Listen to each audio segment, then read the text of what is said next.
Cool. So, hello Dieter, hello everyone, Hello, and guys. welcome to the Talking Oceans podcast. Perfect.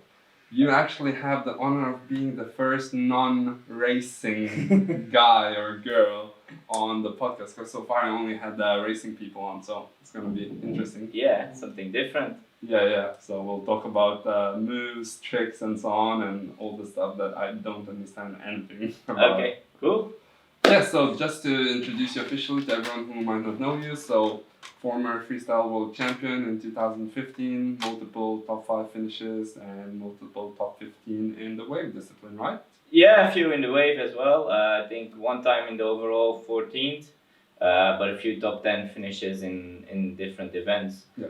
And yeah, actually 2016 or 17, I was very close to top 10 in waves. So. Yeah, awesome. And what is your focus at the moment? Which discipline would you say is I- taking priority? I think since 2015, I actually switched priority towards wave quite a bit more. Obviously, winning the title was very important, but actually that year I was already tending more towards the wave, which maybe made me more relaxed in the freestyle. And since then, the focus has always stayed on the wave sailing. But yeah. Fair enough.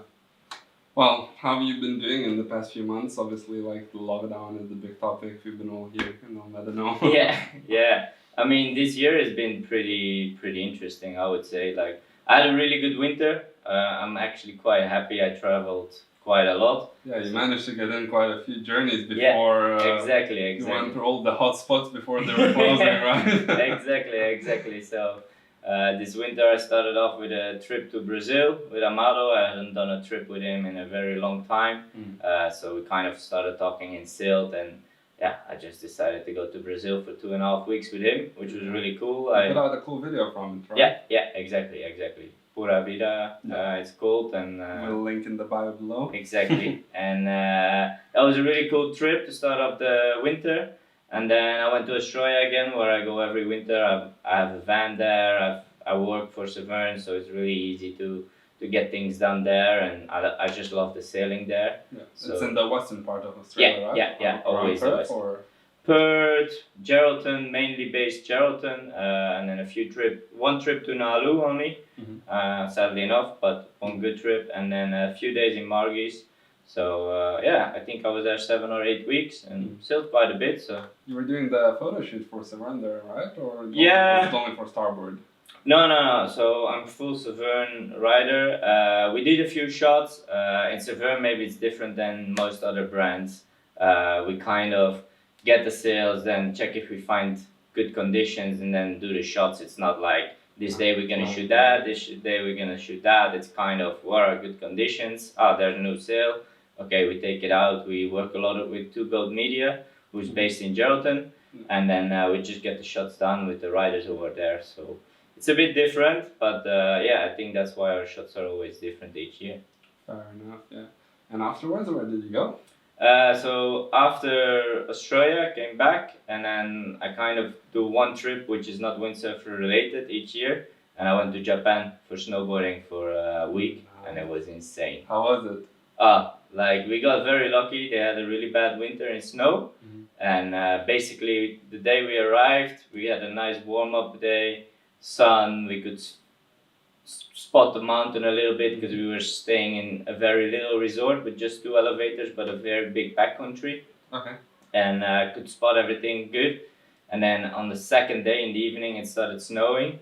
And then from up then was everyday snow, like 30, 40 centimeters. Every day? Every day. Oh, wow. And it was just like, yeah, powder paradise. We did one trip to Rusutsu. So we were in the Niseko area. And that was insane. I mean, at 3 o'clock in the afternoon, we were still making new lines. Wow. Just next to the elevators, you next could to the elevators. Yeah. Wow, So that was insane. Best snowboarding of my life, and was with my best friend at home, who's not a windsurfer, and we kind of just spoke about it, and we're like, what are we gonna go for snowboarding together? And first Europe was on the map because it's a bit closer by. And then I always dream to go to Japan because all the Aussies are talking about Japan and say how good the powder is, and I think that's the thing I love to do the most. That's one of the best locations in the world, probably Japan and Alaska, or like Exactly. Canada Rockies, I Yeah, guess. It's yeah. like top 3 places for powder. Exactly. And then we found tickets. It was like from Brussels, 550 euros, and we're like, okay, done. It's cheaper than coming here with the equipment. yeah, basically. But like their accommodation and stuff is still quite expensive. But I had a really good year. This is like once in a lifetime trip. Exactly. I had a good year last year on tour, and kind of all the prize money I made I've spent this winter on trips. So it was good. And then obviously came here, had a few really good days, and then was kind of settling in to do some trips on the islands, and then coronavirus hit, 50 days inside. Yeah. But yeah, like Japan it's on my bucket list as well. I'm like in not snowboarding but skiing. Yeah. But like proper powder skiing, big skis, everything. So it's insane. Yeah. I mean, you have to be a bit lucky. This winter was really bad, but the winter before was really good. And if you can also do some cross country, then it is a must go place. Yeah. Like February, March. This year I missed out. I didn't do like any ski trips. Just decided to train full time in windsurfing. Yeah. So I was kind of like missing that a little bit, and like seeing like some of my friends staying like in Silvaplana. Yeah. And like working there in winter. And I visited them last year, so I know how good the conditions get there. And they're like sending me pictures and videos, and I was getting super jealous about it. Yeah, I think like 5 or 6 years ago, I decided that I should at least do one trip which is not windsurf related. Just to recharge a little bit? Yeah, exactly. And then I used to snowboard quite a bit when I was young with my parents. And then, 5-6 years ago started again, and I tried to force myself to do 1 week, and just gives you a lot more energy. You force yourself a lot to go to Japan to shred some powder. No, but it's sometimes, you live on a budget, and you can spend that money going training, or it's always a bit finding a compromise to do. But it was, you have to do it once, and that was definitely eye-opening. I will go again for sure, but not next year, I think. Save some money up again. Let's see what happens. Yeah, exactly. Anyway, let's go all the way back to the very start and just tell me, where did you grow up, and how did you get into windsurfing? Yeah, so I grew up in Belgium, and my dad is a windsurfer. So from a time we were very young, my parents used to have the camper, so every weekend we would go to the sea. So which is an hour drive. You live near the sea? No, 1 hour drive. So there's one spot, kind of inland spot, which is half an hour away. So for living in Belgium, we live really good and pretty close to good freestyle spots, I would say, because we're very close to the Dutch border, like, I don't know, 5 kilometers. When I go running, I can pretty much run to the Netherlands and back. So pretty close to there. And obviously my dad was always windsurfing, and from a very young age, I wanted to windsurf myself. I think I was 4, but at that time, the gear wasn't there yet. Maybe there were some brands, but not that we know of. So I was already bodyboarding since I was 3, so always addicted to being in the water. And my deal from my dad was like, if you can pull up the sail on the beach, we can go into the water. So from my 4 to my 6, my dad, not every weekend, but quite often, would rig up the sail, and I would try and pull it up on the beach. It was like a 2.2 quite old sail, beginner sail from, I think, Mistral still. Yeah. And it was just too heavy for me. And then when I was 6 and a half, I could finally pull it up on the beach. I was like, so for 2 years you were just like trying to pull it up on the beach. Yeah. So you were like dedicated to try and get into it, right? Yeah, exactly. So I really wanted to windsurf, and I can actually not really remember this time because I was so young, and I cannot remember not windsurfing in my life. So I'm spoiled in that point of view. But then I can finally pull it up, and then I was like, my dad was like, okay, as I said, we can go on the water. So he was like, okay, we go on the water, you're gonna pull up, you're gonna fall a few times, but eventually you will get going. I was like, yeah. And I just pulled up, and because I had to pull up so many times on the beach already, I guess I perfected my technique, and I just pulled up the sail, closed it, sailed 20-25 meters far, dropped the sail, and I was like, how do I turn? And then basically from day one, I was going almost up and down on the 2.2, and then my dad found a 1.2 with a small Mistral board, and yeah, that's since then just hooked. Do you have any brothers or sisters? One older sister. She's 4 years older. In the beginning, she kind of got a bit into windsurfing, but then stopped with it. Tried it maybe 6-7 years later. She was actually starting to plane, but just never got that kick that addicted like I had. And she occasionally, if she can sail in her bikini, she will do it. But putting on a wetsuit is not her thing. Fair enough. So a lot of times it was just me and my dad.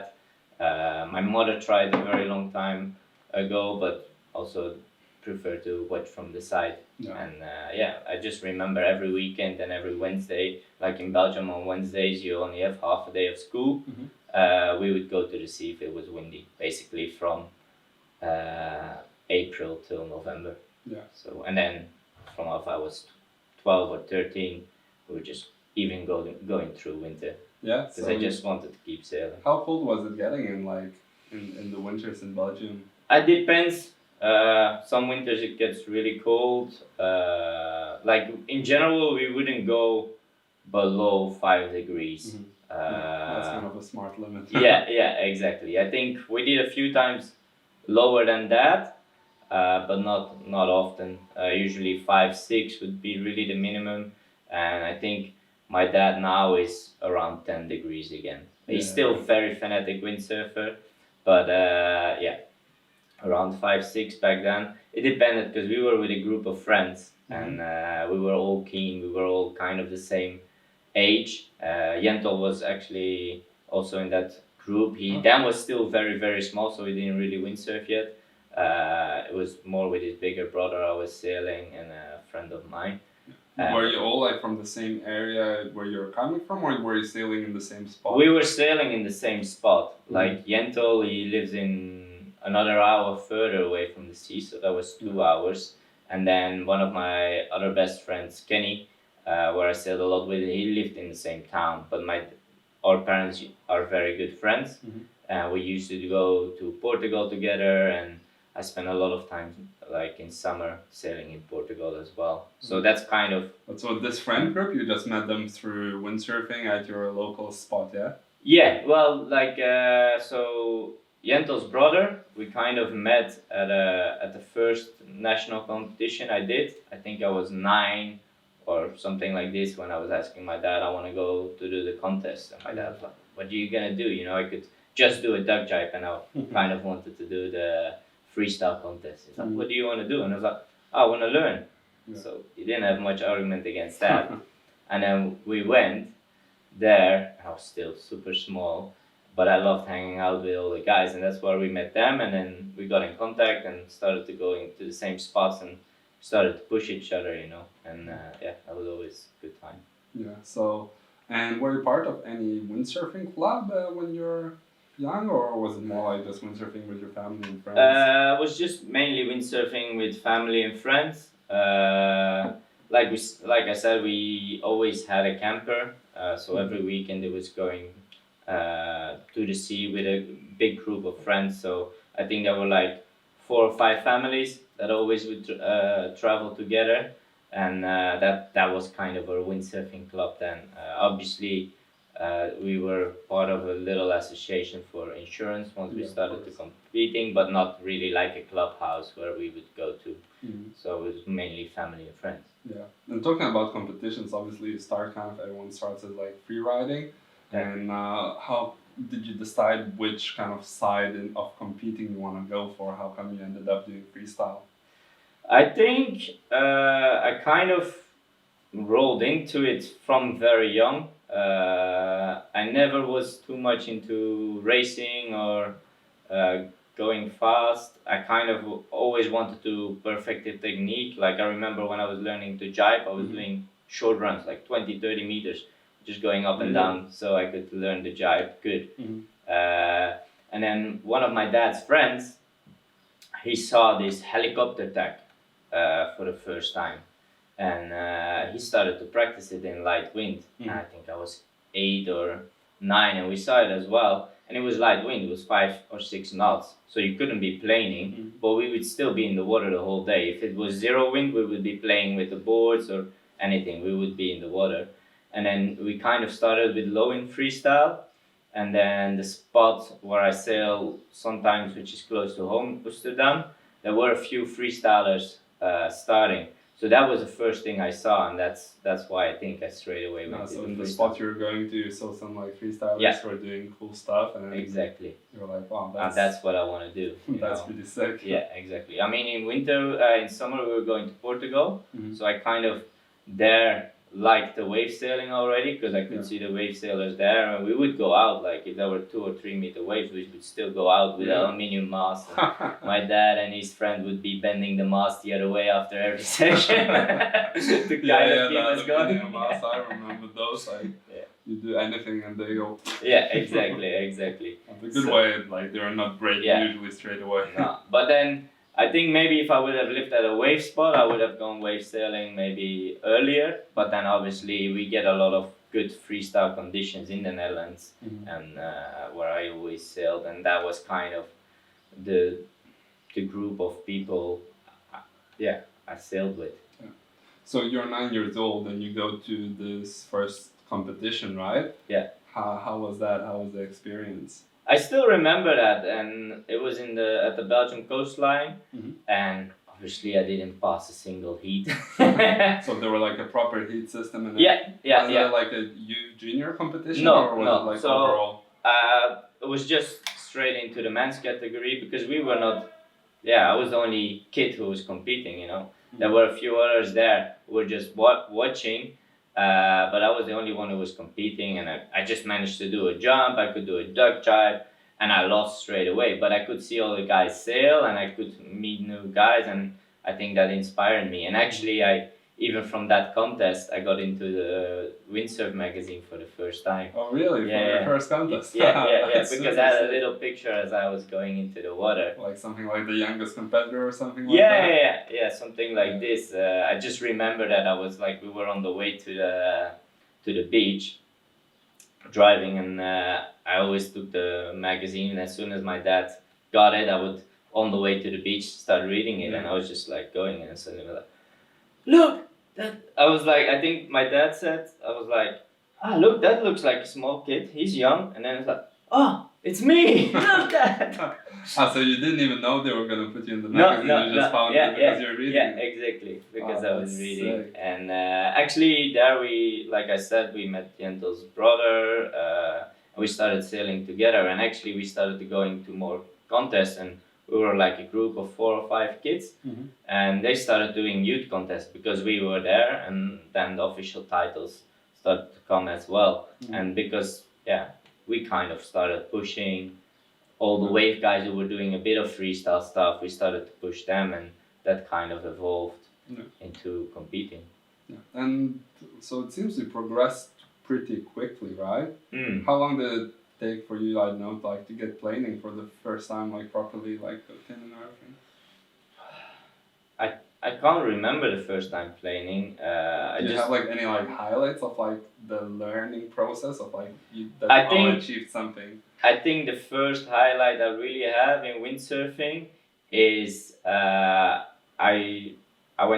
learned really sailing one day in Lago de Albufeira in Portugal. So I tried the first time, I think just before I turned 7.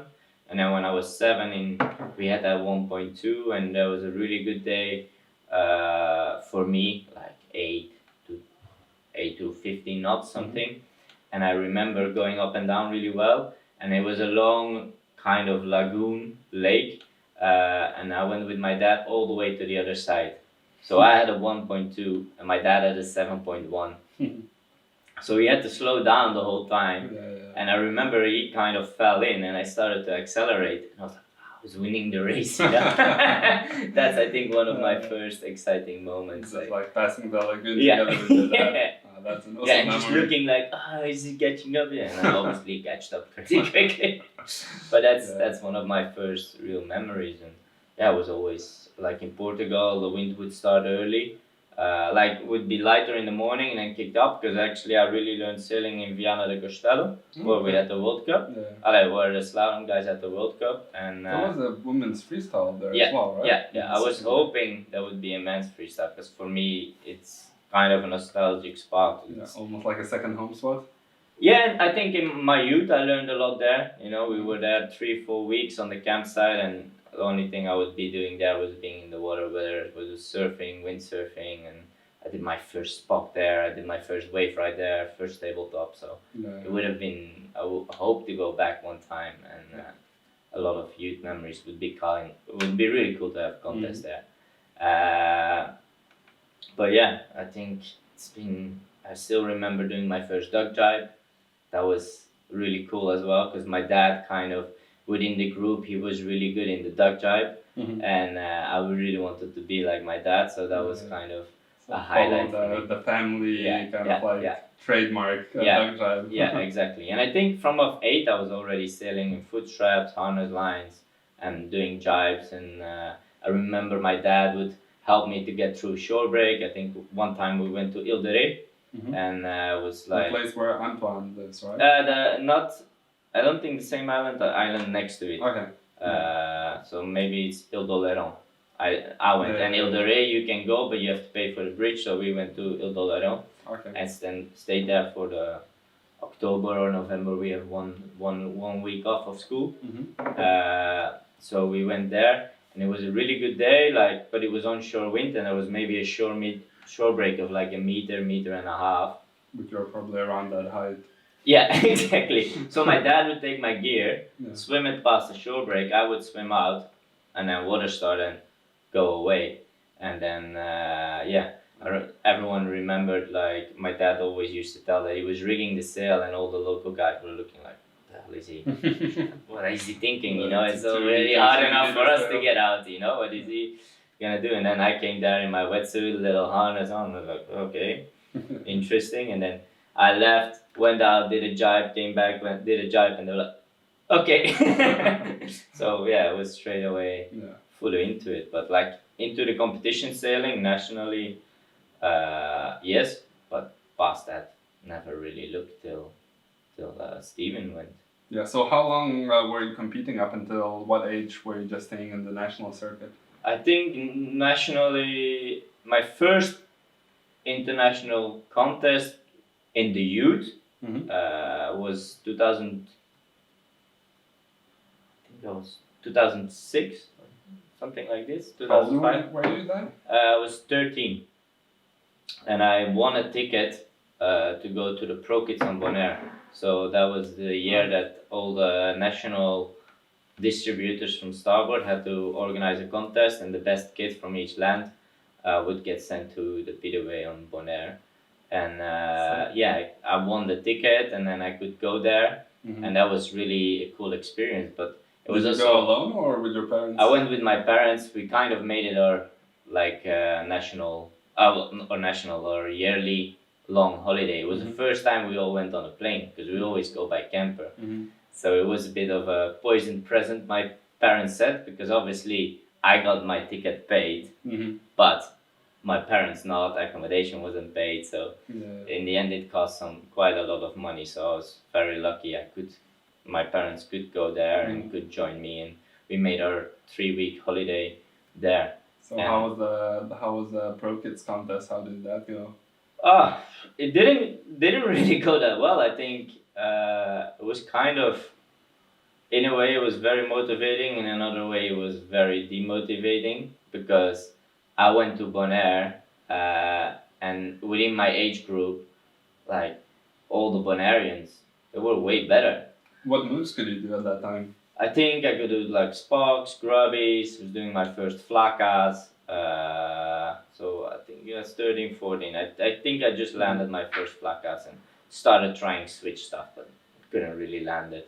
And then the Bonaire guys, there were 4 guys way better than us, and then I was kind of competing against Max Druger, who yeah, he's a German sailor, and he's still a really good sailor. And he was also on starboard Severn back then, as the only guy there as well, like me. And I remember that he kind of could do moves on both sides, and because of that, I lost against him. And I really You could didn't. only go on one side? Yeah, I was. Which was your favorite side? For normal stance moves like sparks, right hand front, so that's starboard deck, and then port deck for flaka, and then some switch trying on that side as well. But yeah, he beat me, and then because of that, I started to learn tricks both sides, kind of. And I remember going there and just looking at it and going like, oh well, if these guys keep progressing, I don't stand a chance. But then who were like the top names at that time? Bjorn Zaragoza, Yeah, Zaragoza, he kind of dominated, but yeah, they were really good. But they were all bigger. I stayed pretty long, very small for my age. And when I was 13, I was still, I didn't have any strength, so I had to do everything on technique.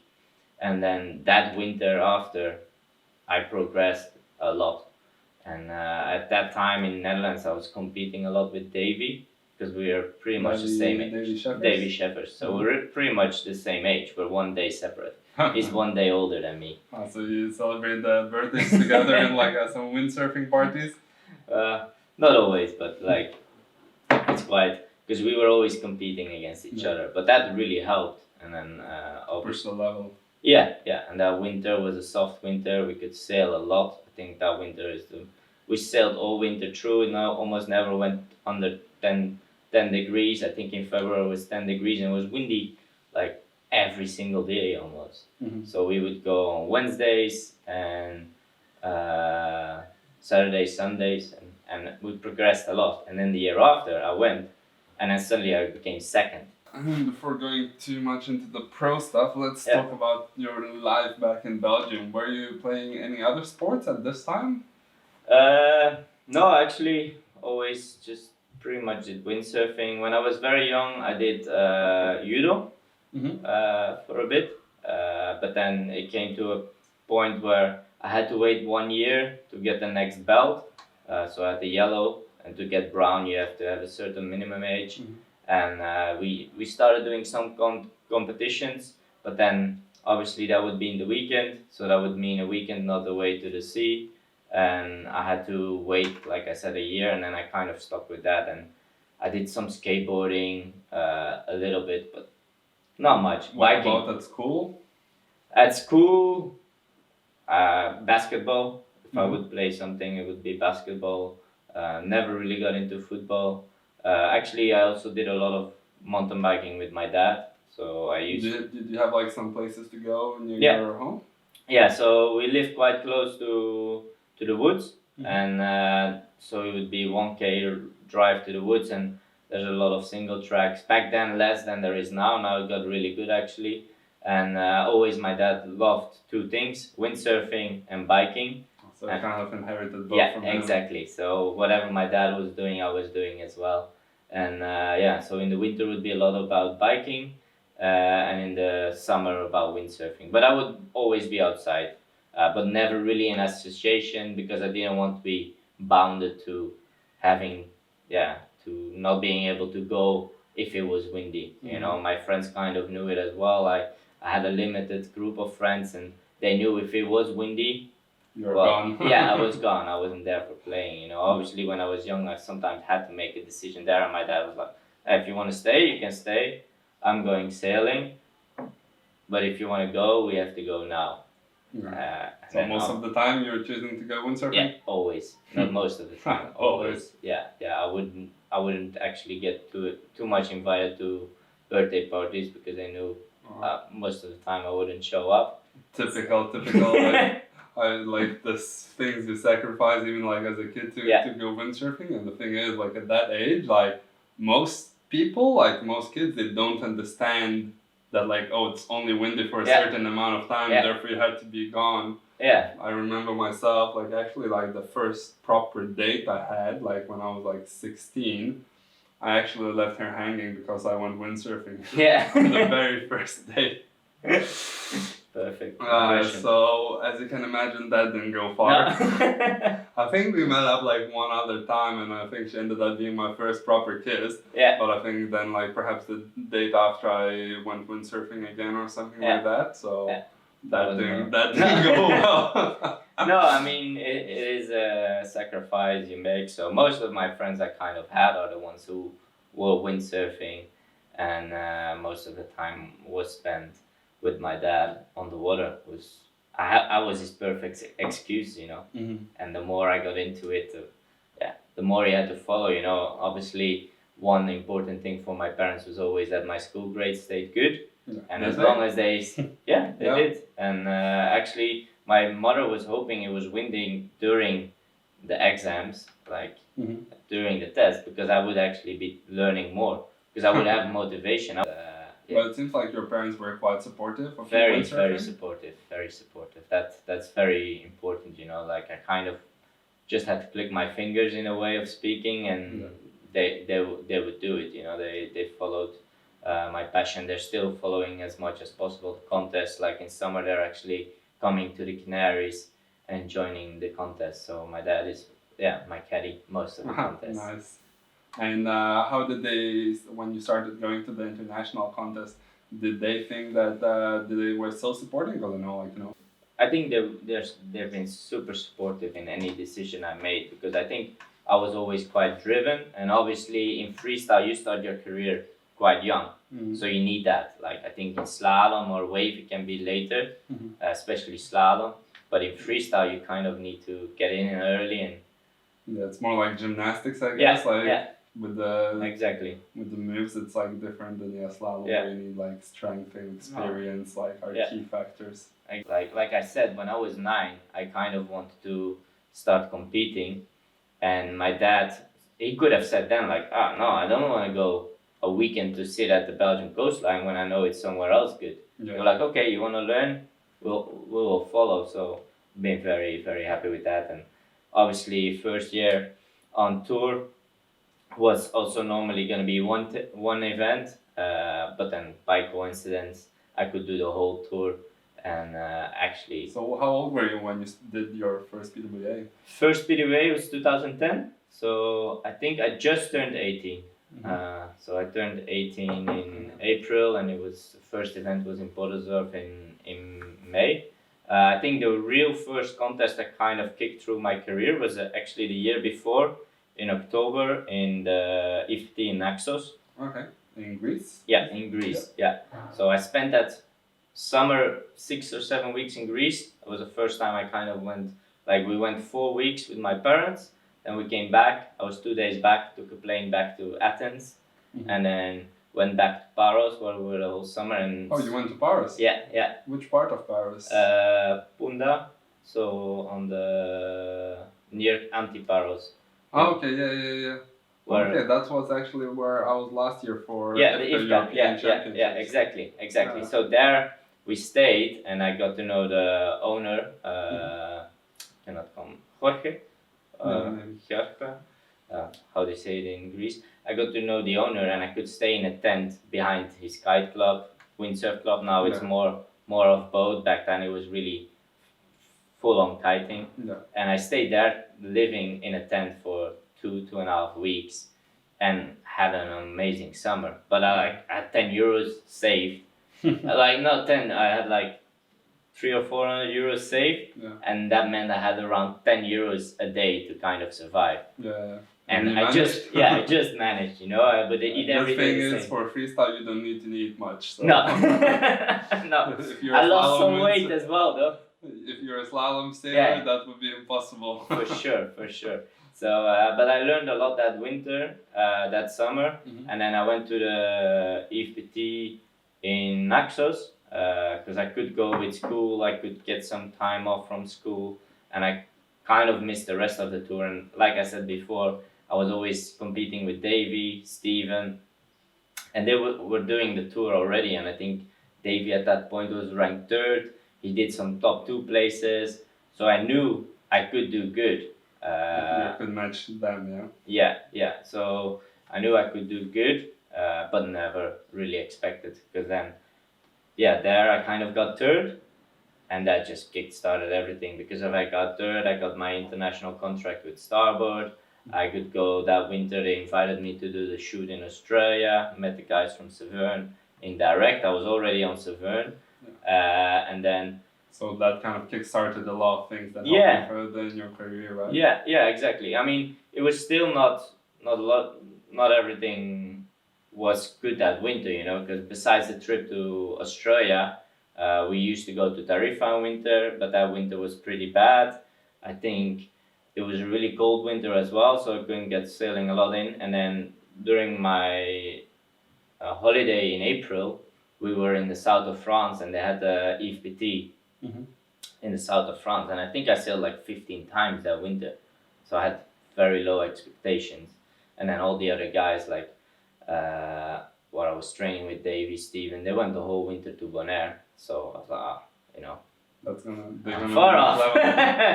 And I got second, so I went from third to second, and because of that third place in Naxos, I was top 16 on the overall in the EFPT from 2009.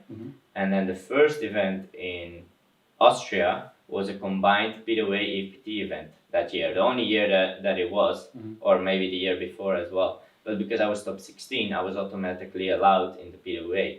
And I had a little bit of ranking. Yeah. And then... So maybe you didn't get Golito in the first heat. exactly. Which makes a big difference. So... yeah, in freestyle and in wave, like the rankings and seeds matter a lot, right? Yeah. Massive. It plays a massive difference. Especially if it's only single elimination, if you Yeah. can get a chance to do a double. Yeah, even in the double it does some stuff. But yeah, in a single, it's that first year is very crucial and very hard.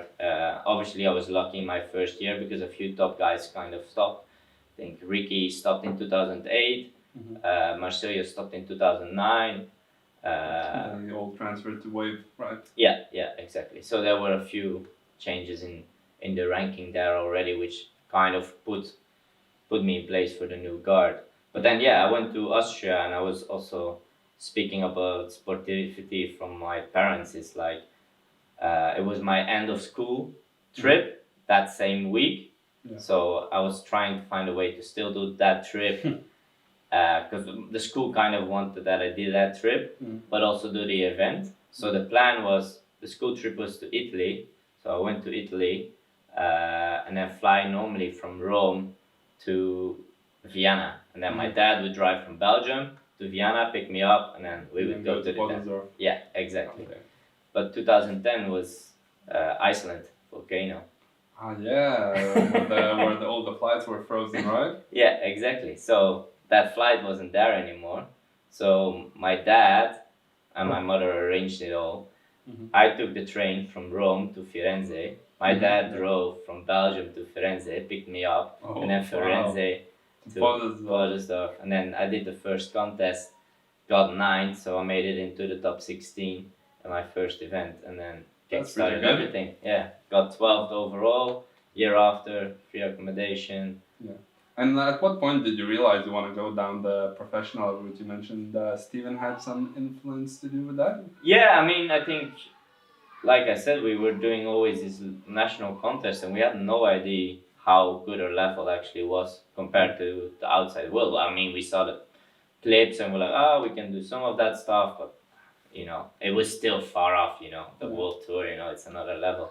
And then a few friends started to push Steven to go international because he was by far the best sailor. And he was the oldest of your group? Yeah. He was 7 years older than me and Davey, and by far the best sailor in the Netherlands or Belgium.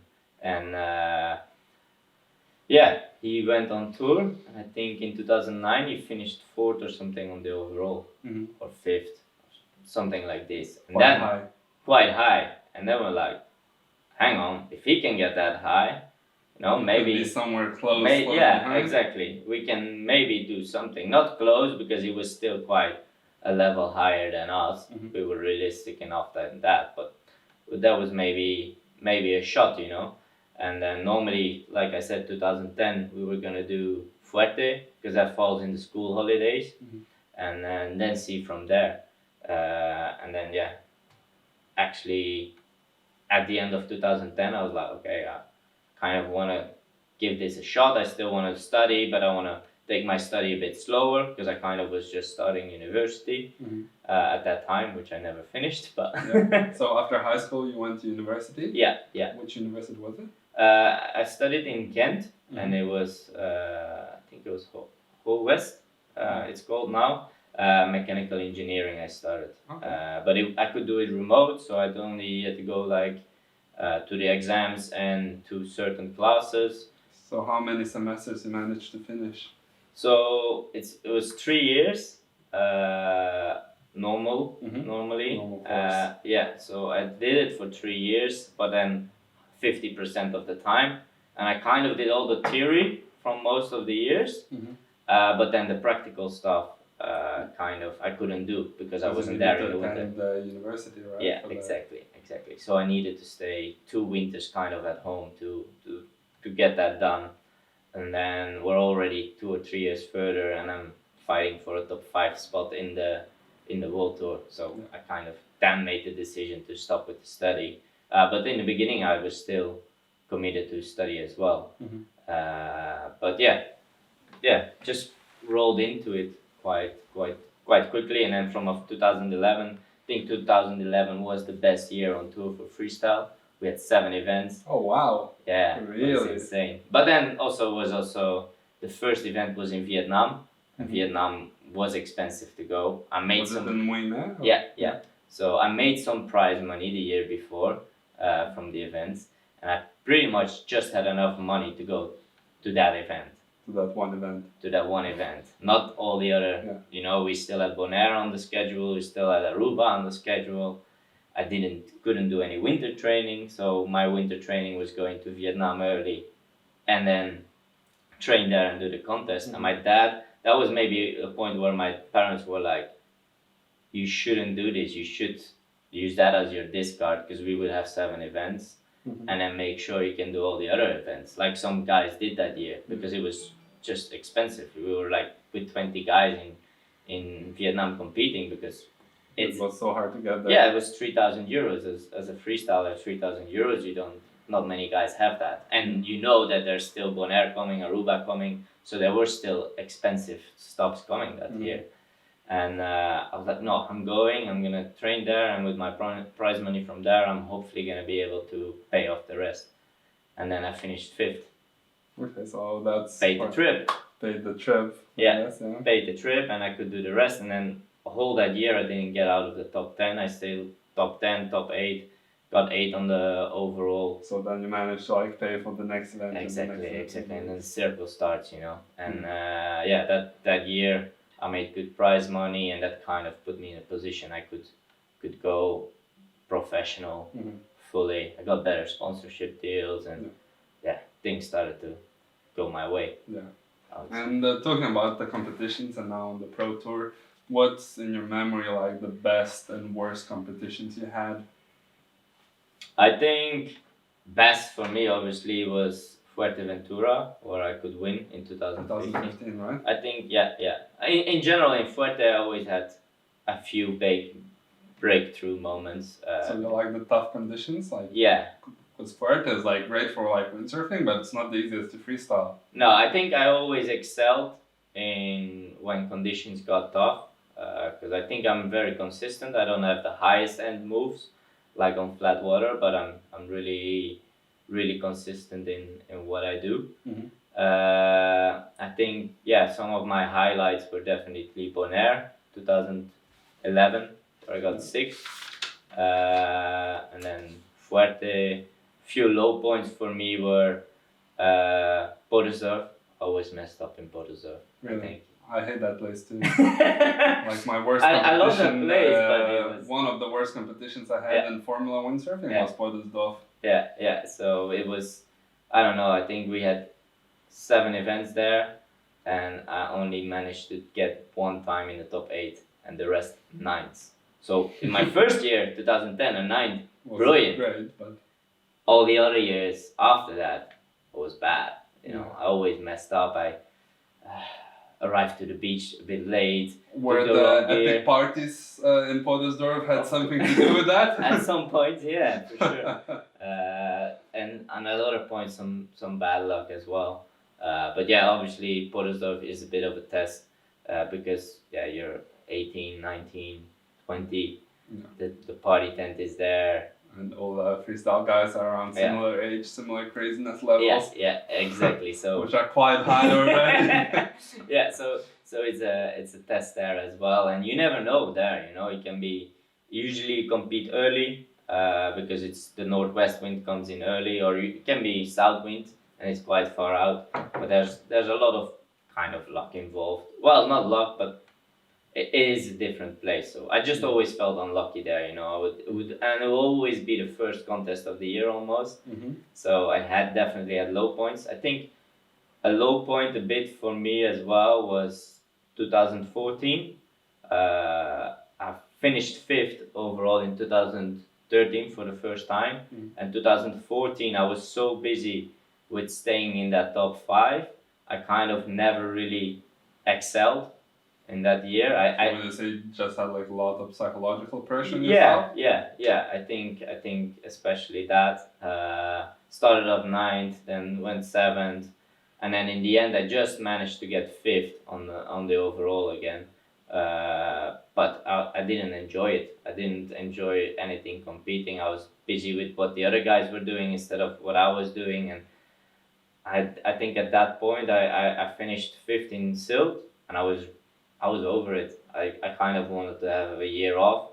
I think it was 5 years of competing, and yeah, I just put too much pressure on myself that year, and then there I kind of made the decision that I wanted to do the wave tour the year after, and I kind of just wrote to my sponsors like, I'm gonna do wave next year. Can you support me something or not? Like my decision is made, you know. Because a lot of times your sponsor kind of wants you to stick to one discipline, excel in that discipline, and stay with that. And I kind of went like, I need to do something different. And then, what was the reaction from them? I mean, Severn I was there in the winter already training, so they saw my level always, and they were like, okay, we'll support you with some sales, so you have the gear. So they were really cool with that. Then on national level, I kind of won the Belgium Championships of Wave already, I think, one time at that point. And then from Starboard, they were cool as well. They were a bit more like, okay, are you sure with this? And I convinced them. They supported me before I even had any kind of result. So that was really cool from them. And the year after, I kind of won the title. So they didn't. But were you planning to, at that point, were you thinking of not doing the freestyle in 2015 at all? If I could have done financially, yeah, that was probably an option. But you know, you need that prize money. You need to keep that ranking going. Like you said before, that ranking makes so much difference. As soon as you step out the year after, if you have to come in without the ranking again, it suddenly gets a lot harder. If you're in that top 8 to top 4 position, your ranking for the events after, it makes a massive difference. It really does. As long as you stay in that kind of sweet spot of the ranking, so you kind of stay there. Top ranked sailors in your first Exactly. It kind of makes a massive difference. But I went the year after. I went a lot more relaxed into in all the events. And then the first event was in France, and I still remember the day before the event. I was like, it was like side off, and there were waves, and I was just wave sailing. And I remember the night before, I was like, maybe I should have trained a bit more freestyle, you know? But I was so much more relaxed, and I think there also it was hard conditions again, and I made a mistake in the quarterfinal. I lost against Kiri because I didn't complete one of my moves. And normally I'm one of the guys where people know like he's gonna fill his sheet, he's gonna have his everything ticked, all the boxes ticked, and kind of I've progressed a lot of heats because of that.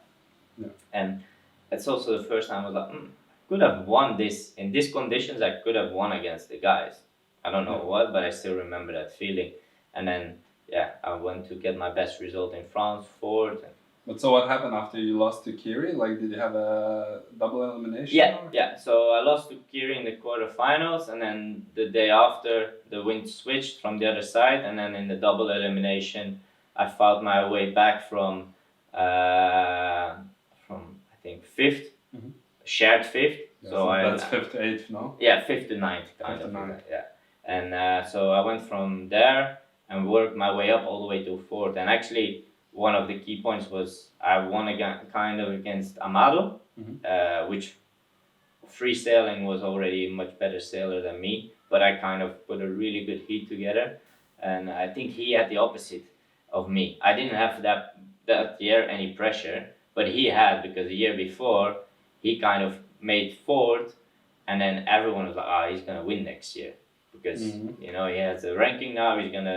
He's the best free sailor," and he had that pressure that year, and I kind of was the underdog.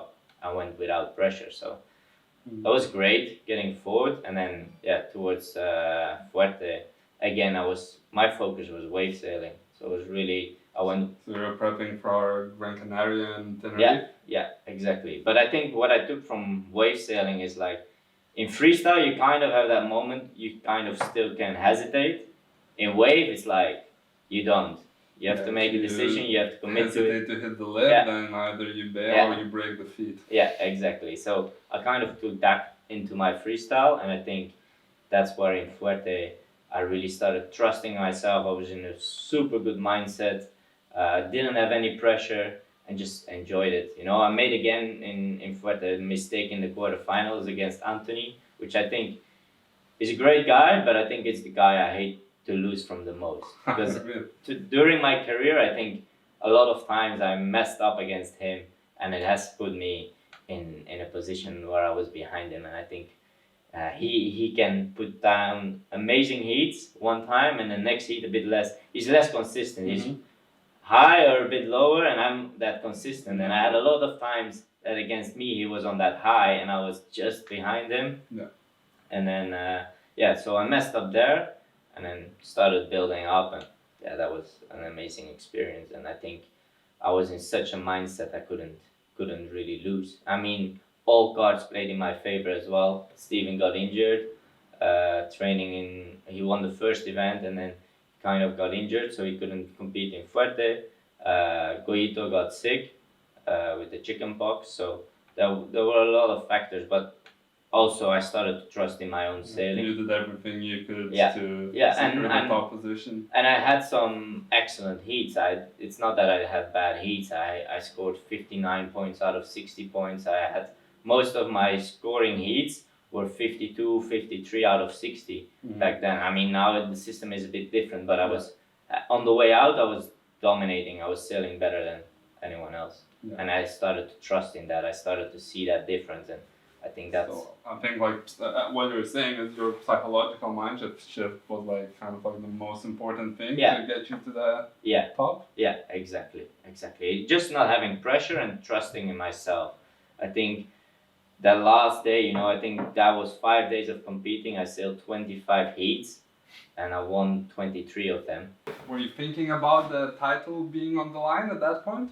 The world title? Not really. That was not on my mind. I think my goal for 2014 and 15 was to get a podium place somewhere.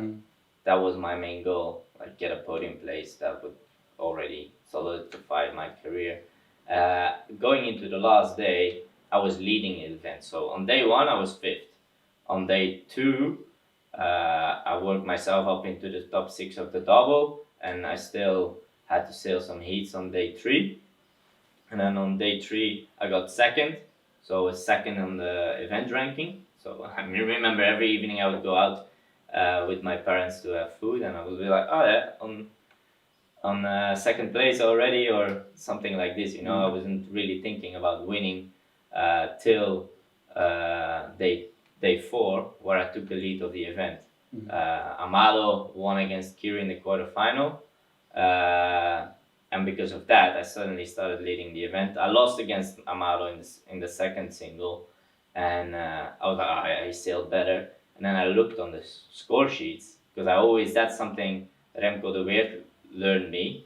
In the first year I was on tour 2010, it's like after every heat, even if you won, go check the score sheets, go check what the judges are looking for, and assess from there. And I learned a lot of that. So I still do that till this day. Always like look at it, you know, after every heat. Even if I win, I go and check it. So what did you see that day? That day I saw that he won on the way in quite clearly, but on the way out, I dominated by far, and I had a really bad heat, and I only lost by 2 points. And then I knew what I scored before, and if I would have just done heats like I normally did, I would have won, even if he had his kind of best heat, because he was on the way out, he was less strong, which kind of compensated for the way in, where he was much better than me.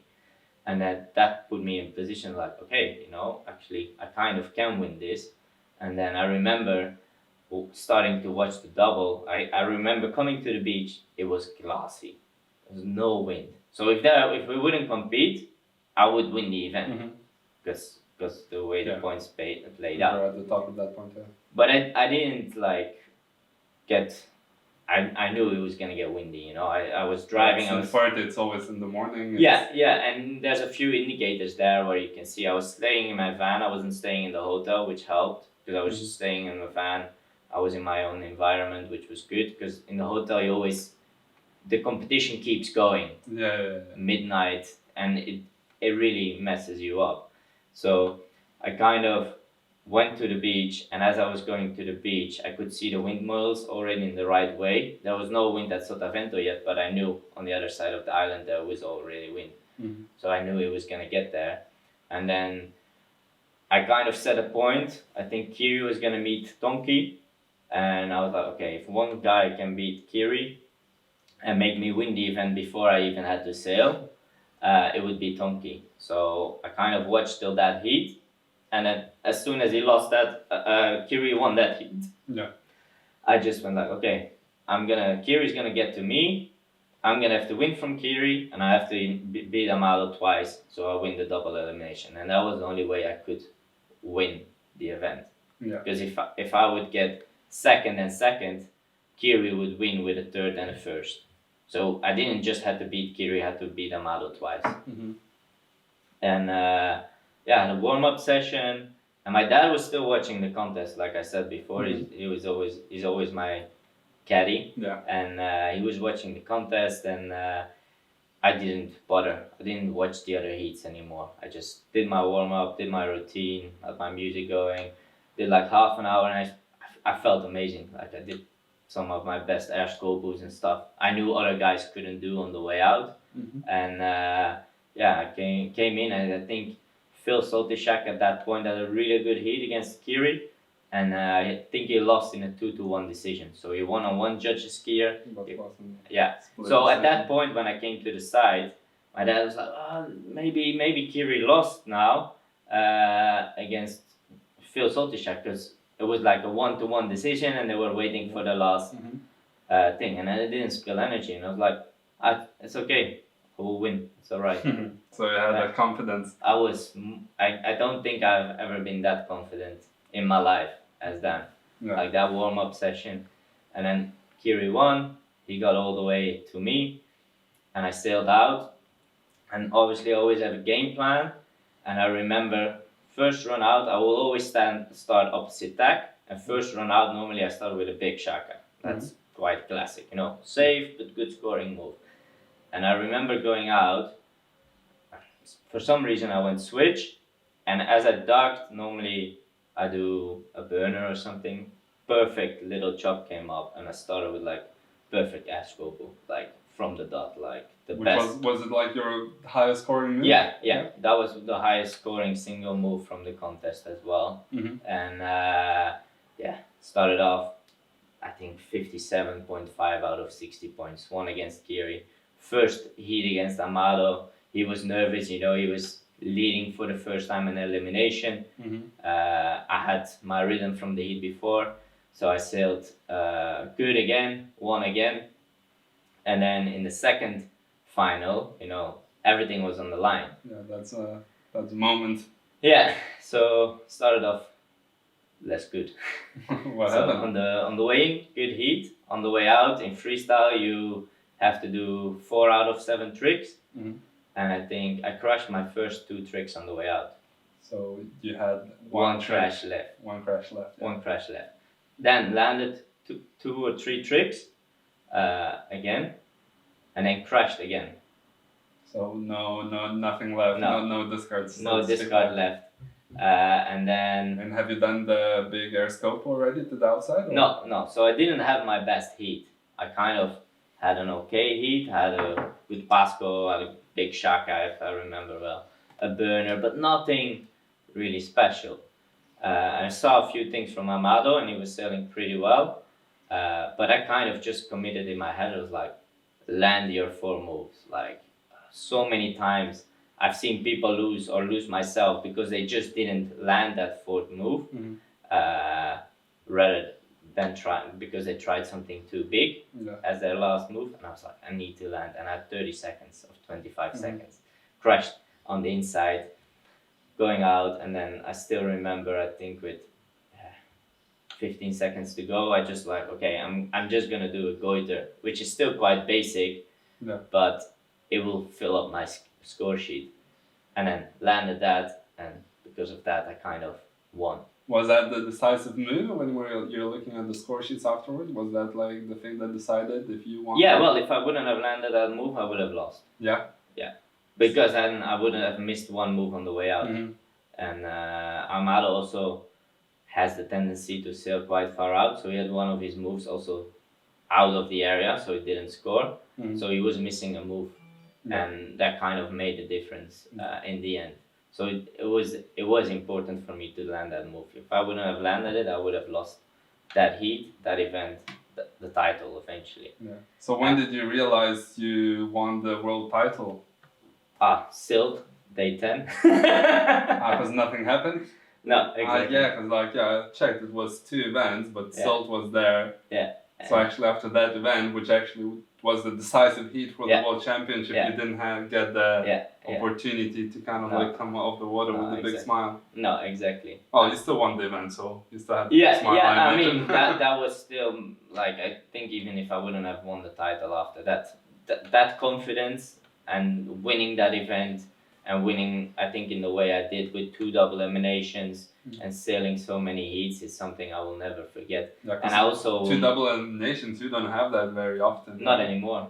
We do only 1 now, because we do one-on-one heats because of the live scoring, live stream. So it has a lot of benefits also doing just 1. But back then, we only did. But I guess like to compare it like to slalom, to what I understand best, that's like winning an event with like 11 eliminations, so you know for sure that it wasn't like you just grinded through and in the end the best man came on top, right? Exactly. And in Fuerte, and I still remember I had to wait, I think 20 or 25 minutes before they announced who won. Really? Because back then it was not live scoring, it was the year before the live scoring. Okay, So we couldn't see, and then it was a prize giving, it was the last day, and it just kept me waiting. So did they announce it on the podium? Or? Yeah, and it was just like for 25 minutes, longest 25 minutes I think I ever had. And everyone was like, I won it, you won it, and sure you won it. But yeah, even if everyone's saying you can't... Till the judges say you won, you don't. And then I still remember that we knew Nico was 3rd, that was decided, and then when they announced Kiri as 2nd, I knew I won. And that was amazing. That was sick. Awesome. And talking about worst moments, have you had like any big injuries that would have affected your career? 2016, I injured myself in Silt.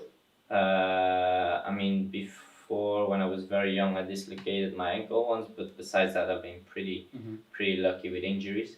But 2016 was a bad injury, I think. So was it at the end of the year in Silt? Yeah. So I was doing 2 disciplines, and then the second day we were competing wave, and I had a heat very late in the evening against Victor. So I made my first heat in the single.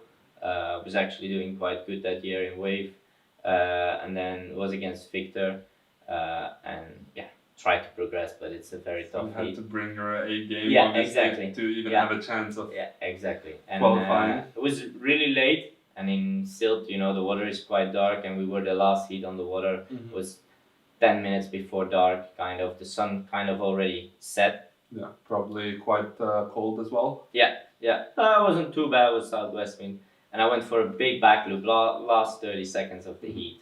Big back loop, and I was coming down, and I kind of wanted to land it really dry. So just before I hit the water, I pushed my back leg out too quick. Because like if you want to land a big back loop, you kind of, as you touch the water with your nose, you kind of have to push on your back leg to make it clean. Otherwise, you kind of sink in too far and you're kind of struggling. Over the front of it. Yeah, exactly. So I pushed too hard and my nose missed, and I just landed with all my weight on my back leg. Oof. And it felt like my lower leg broke. That's exactly how Really? that's the best feeling to describe it. So I kind of could water start back. Like as I landed, I was like yelled pretty hard, and Adam Lewis saw it, and I managed to sail back kind of on one leg, and I just left my gear. Like I waved already as I was coming back because I knew I hurt myself. Something bad happened, yeah. Yeah, exactly. And then as I arrived, I kind of jumped off my gear and then crawled up the beach and then got into the ambulance. And that was the second day, so that was before we started freestyle. Yeah. So yeah, I had a good ranking actually in the freestyle. I think at that point I was. What happened to the leg? So in the end, I didn't break it. I just kind of sprained all the muscles from your ankle up to your leg. So they were all stretched out. So I kind of, the way they said was like both an element of landing too hard and kind of all the muscles taking up the impact and twisting your ankle at the same time. Okay. So I couldn't put any pressure on it. I couldn't walk on it. It wasn't broken, but yeah. How long was the recovery? I think it happened 1st of October, and I think I could sail again slowly beginning of December. So it's like 2 months. 2 months. And I guess it's kind of fortunate that like it happened in the off season, well, towards off season. Yeah, so being the last event. I mean, in freestyle, I lost my whole ranking because you couldn't do the freestyle. I couldn't do the event. Yeah, so I took a 25th in my ranking, and then dropped to 18th on the ranking. And I think I was ranked 7th before, so I could have quite easily. So instead of like going up, like you probably hoped, you went all the way down. I went all the way down, but I kind of at peace with it, and but it was just a shame. It was a sick event that year, and that's been my only real injury. I've had small things.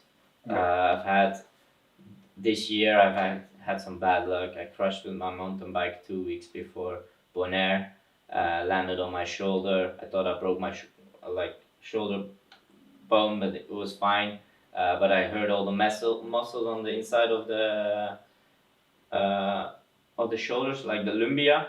It was a bit stretched, and I had a bone bruise, and that was like 2 weeks before the first contest of the year. And in the end, I could sail, but I went from here to Belgium to take an MRI to see if the lumbia was broken, because if it's broken, you shouldn't sail. Yeah. And then went to see a specialist, and then explained what I was gonna do, and he was like, "Oh, that's gonna be very, very painful." He's like, "You can't make it worse," which was the only thing I kind of wanted to hear. And but it's gonna be pretty painful, and Was it? Yeah, it was. Like I went to Bonaire, I couldn't lift the board bag, so I had to ask other people to lift my board bag. Went there, and I think I got like 2 days before or 3 days before the contest dry needling, and that just really relaxed everything. I was on painkillers, obviously, but still could sail quite good. I had my worst result in my career in 10 years, pretty much in freestyle, since 2010. But I still could sail, and I still could perform quite well. But I still feel the shorter till this day.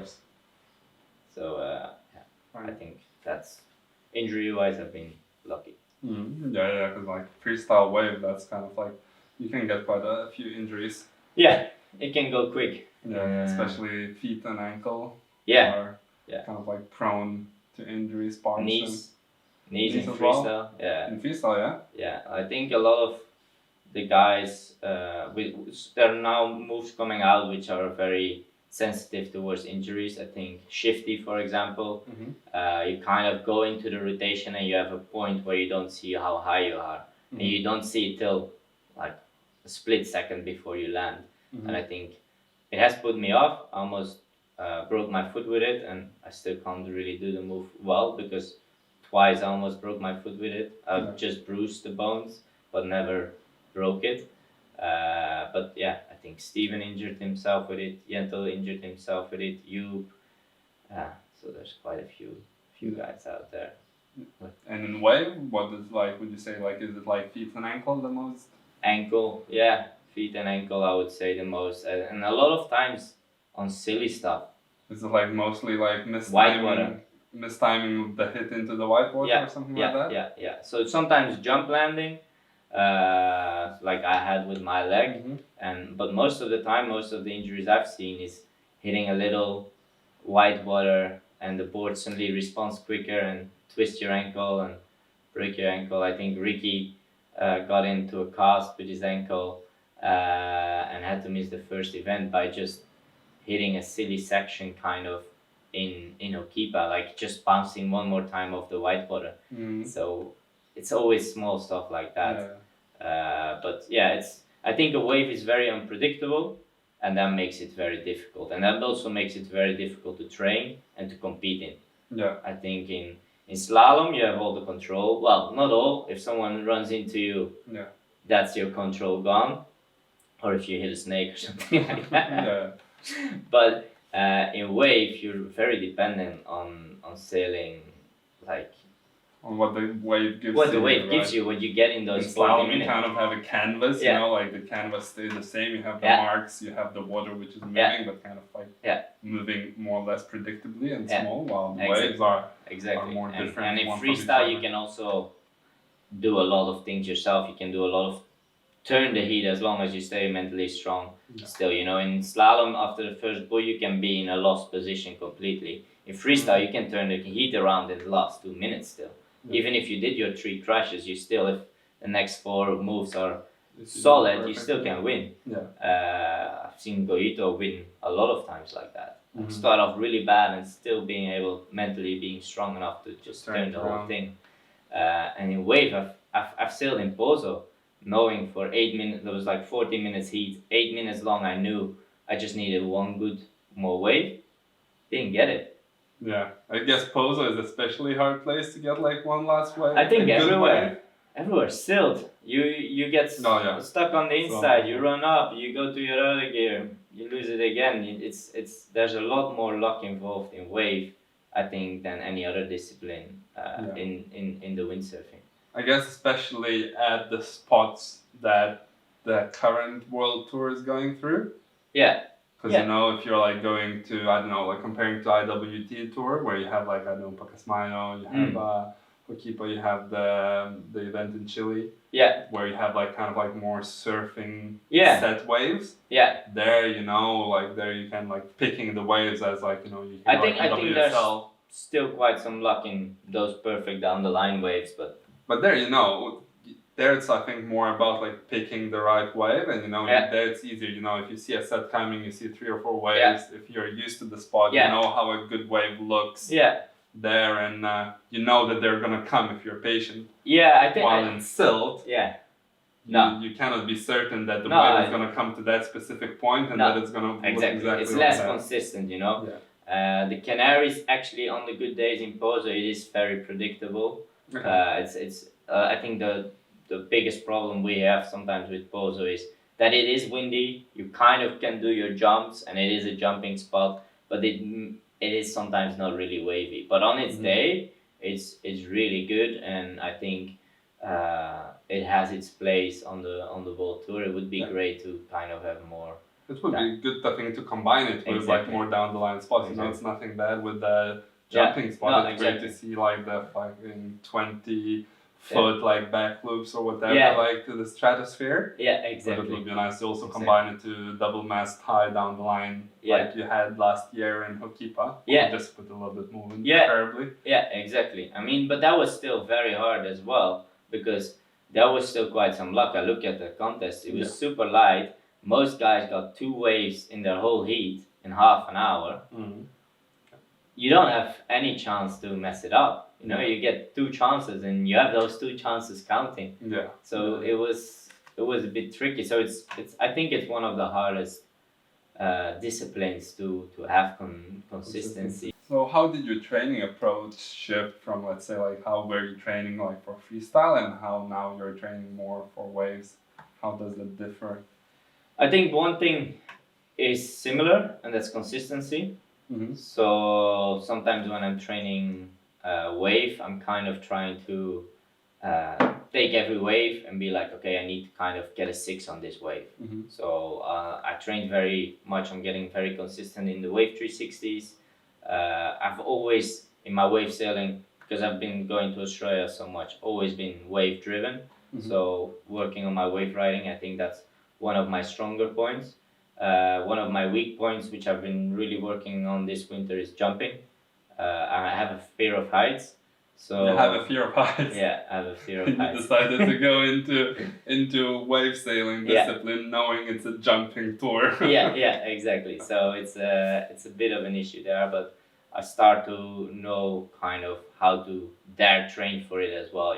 So the first. So has it gotten better over the past 5 years since you got into? I think this winter I kind of really made a click. Like last year it started a little bit, and then I think last year I kind of got pissed because I messed it up in Pozo again, and I know I can actually progress a lot quicker in jumping. Mm-hmm. If I look how technical freestyle sometimes is compared to how technical some of the jumps in comparison are in wave, I know I can do most of the stuff the guys are doing as long as I can mentally push yourself over the edge. Yeah, push myself over the edge, exactly, and commit to it also, because I love wave riding. A lot of times I live in Tenerife. Cabeza is for me a more wave riding spot orientated, because you can combine really nicely 2 or 3 front turns compared to Pozo, for example, where you can't really do that. And a lot of times I catch myself going out, do 1 back loop, which I can do really good. I'm consistent at it. Just wave ride for 2 hours and come back in. So this year I kind of changed that. So I commit first 45 minutes, 50 minutes, I won't wave ride. I don't allow myself to wave ride. I will only for jump. The best ramps. Yeah, get jumps, and doubles has been on the menu very high. Mm-hmm. But also I think sailing with Julian and seeing his progress has helped me a lot as well, because he had the same. He's very wave riding orientated, he still is, but he started to really step up his jumps, and last year he did really well. Yeah. And that was kind of like, okay. Yeah. So do you sail a lot with Julia now in Tenerife? Yeah, like we try to. Obviously, I'm still working part-time, so obviously it's getting less now, so I'll have more time for training. But in the past, usually it was like 1 or 2 hours, and then I would do 1 session, come back, and then do an evening session. And sometimes we would miss each other, and sometimes we would sail together. But yeah, I think he's one of the main guys I sail here with, and he was also in Australia. And he pushes me a lot. I think he's sailing amazing. He has things I like in his wave riding that I want, and I think there's a few moves he wants to learn that I can do. And I'm a bit ahead in doubles, but then he's going higher with his stalled forwards and his one-handed one for the backies, and that's I guess good. It's always good to have like a training partner like you. Yeah. You had like a group in your youth like to train freestyle with, so now it's good to have like someone here. I guess this winter you also had like Adam Lewis staying here. So. Yeah. I mean, we were quite unlucky. Like Adam was pretty unlucky because the wind pretty much didn't show up till he left. Yeah. But thanks Adam for leaving. So the wind came. And but yeah, you always need guys to push. And in freestyle, you always does like that. And like in Brazil, I loved freestyle again because we went to some flat water spaces. I was sailing with Amado. We were pushing each other. I mean, okay, he was pushing me. I wasn't really pushing him. But like alone, it's quite boring. So I mean, I made a choice moving here to get better in wave sailing, and that was definitely a clear choice. And that's where I want to be in the future. What do you think were like the factors or like I don't know the decisions you made that most contributed to your success in both freestyle and in wave? I think starting to compete early was definitely something that made a big difference. Another difference for me was, for example, in freestyle, I really pushed myself always to be whatever moves I could do to do them both ways. and do them as consistent as possible. So I would maybe go on the flat water to learn a few tricks, but then most of the time I would sail in choppy conditions, and I enjoy that more as well than flat water. It's good for a change. Like I didn't do it for 2 or 3 years, that flat water, and then I went to Brazil and 4-0 that flat water, and I thought, oh, I can do most of the tricks most of the guys do. So that was quite good. But I think consistency, I think being happy with the gear you use. I think I've been on Severn and now I'm full Severn, but like Severn starboard I used since I was 10. I think I was on Severn since they kind of started existing, and started looking at my own. What are you good at? A lot of people look at their opponents and they're like, oh, he can do this, he can do that, and I cannot do that. Look at the other way, be like, I can do this, I can do that. Like I said in freestyle, go check your score sheet, look at it, see what the judges like. I mean, it's still a factor that a lot of people forget. You know, it's 7 minutes. It's not what you can do freestyling. It's what can you do in those 7 minutes, and where are you gonna go for that you can land. It's the same in wave sailing. Gets a bit different already. I think finding a way to always get the right mindset, not be getting distracted. So for me, it's a lot of music. When I have my warm-up run, I have music. Most of the time I have my dad there, and he knows exactly when to stay away, when to say something, when not to say something. And yeah, just always train towards a competitive way, I think. And yeah, most of all, trust, check score sheets, check other heats as well. Don't look at your opponent.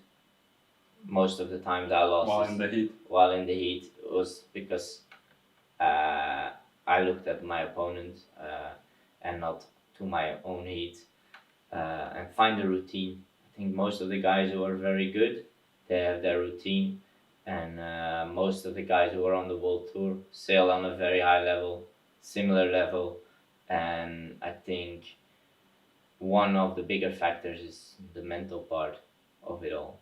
And yeah, I think that is, and never like the best tip is probably in freestyle and wave, like don't give up till the red flag is up. Like that's crucial. How many times till the end, till the last second? How many, especially in wave, how many heats I both won and lost by doing that, like or not doing that is incredible. I think against Camille one year in Pozo 2 years ago, we were neck on neck the whole time, and I had my watch and I jumped in the as I took off, like I had the stopwatch. As I took off, and then it counts. The red flag went up, and I landed like a big one-footed backy, and because of that, I won by 0.01. Same time, one time here against Drew, because of the last wave. Like never give up, like never. Like you have those 14 minutes, use every second of it. Don't be after 6 minutes, even if you had a bad heat. Like I give up, because that's when you lose your heats. That's when you lose the crucial points. And I think even in racing, you can see a lot of guys losing crucial events by not getting a 5th place in a quarterfinal, by giving up even for that 5th place. Yeah, because that's 4 points difference. And so yeah, always sailing to max. The end. You don't have many competitions, so try to focus. Be 100% serious. Try to avoid parties. It's sometimes hard. And yeah, that's your time. You know, you got limited time to compete, and that's most of your sponsorships within the windsurfing industry. It's still based on that because it's a fact. Yeah. Nowadays, what do you do besides windsurfing? What hobbies or activities do you get yourself into? I live here on Tenerife, and what I like is it's a very sportive island. When we're allowed out. Yeah. So so far I surf quite a bit. Since a year and a half ago, I really got a few friends who are surfing a lot. So every time there's good waves in the south, we'll go early in the morning, either before they have to work or before the crowds come into the water. Mountain bike. Then I like downhill or no, because I crashed. yeah.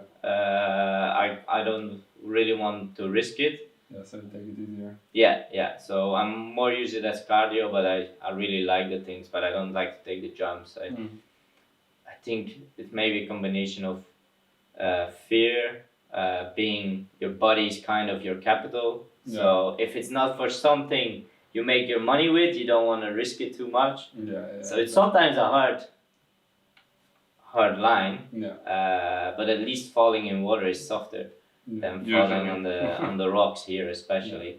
Then besides that, I do photography as a hobby. Do some shots for Severn as well, some water shots, and try to always educate myself a bit. I'm still working part-time and go for beers with friends. That's fun here as well. Exactly. Manfred's Fridays. Manfred's Fridays, or like there's actually a lot of Belgian guys living here on the island, so a lot of times on the Friday we'll sail, and then after sailing have a few beers, have a pizza, and have an early sleep. I don't go out that much really. I like to wake up early, around 7, do my activities, do some work. Especially if you want to go surfing at sunrise. Yeah, a lot of times, but I still love that the most. And that's the best feeling, like yeah. being in Derecha at like 6:30, half an hour before sunrise, like and